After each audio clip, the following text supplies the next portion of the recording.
It is her last day at the White House, and it sure has been a busy one with fresh jobs data and the economic team mulling options to stimulate the economy.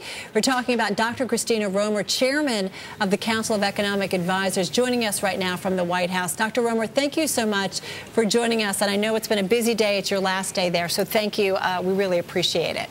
It's great to be with you. I want to ask you about the president, because he has pledged some new measures to boost the economy. How big a package, in your view, should we expect?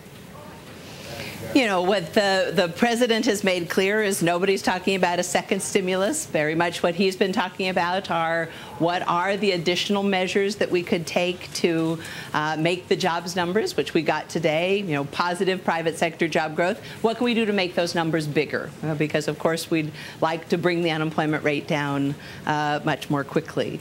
And so the president's talking about a range of actions. Certainly today he talked about the small business lending bill. That's one that's sitting there in Congress. He absolutely wants to get that through. But he is mulling a range of alternatives.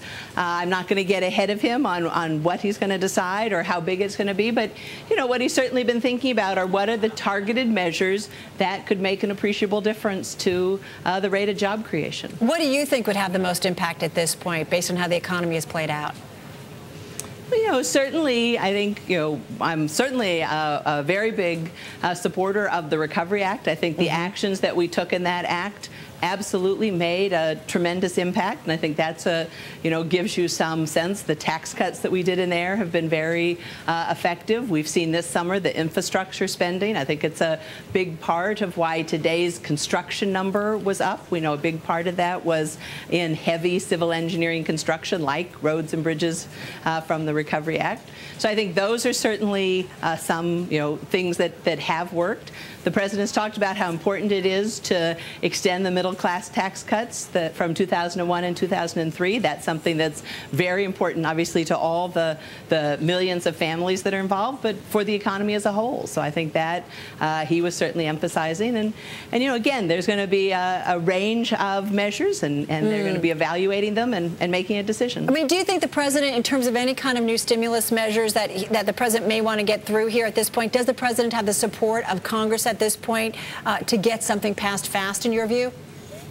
You know, I'm not the political expert. What I do know is Congress has been home, and I know when I walk out to the mailbox and meet my neighbor, what I get is an earful about the economy, about what's happening in housing, about how high unemployment is. And, you know, Congress has been home, and I bet they've heard those same stories. So I like to think they're going to come back energized, wanting to put the American people back to work. You know, Christina, I think you bring up a great point. We all have those conversations with neighbors who are either out of work, still worried about losing a job, or in a home and worried still about losing their home. In terms of the job market, do you think that the U.S., even though they added more jobs than forecast in August, does that latest jobs data, in your view, erase any talk, any concern, any worry of a double-dip recession?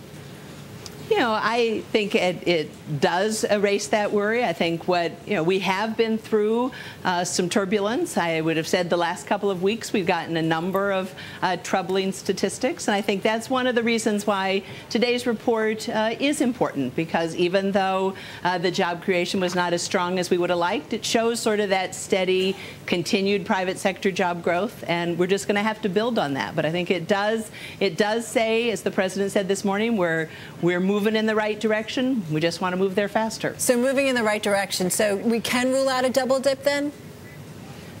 I think yes. I think that is correct. You know, we know that there's lots of things that can go on in the economy, but I think all of the indicators that we have, I'll go back to the ISM manufacturing data we got earlier this week. I think we've started to see a number of other indicators saying, okay, we did have that rough period, but these are looking more like we're getting back on that steady path of growth. Christina, I just have a few seconds left here. You are returning to your position to teach at Berkeley. There's also a job opening, as you know, at the San Francisco Fed. I mean, are you actively pursuing that position? You know, what I have said is I am delighted. I am going back to Berkeley. I'm anxious to start teaching again. I'm also happy to be considered, would be honored to be considered for the position at the San Francisco Fed, but that's obviously a decision that's in the hands of its board of directors and not something that I or the president or anybody here in Washington has control over. All right, but safe to say you would say yes if offered? let's not get ahead of any process, but certainly would be honored to be considered. All right, and we're honored to have you on your last day and last few hours there at the White House. Dr. Romer, good luck and thank you. Thank you.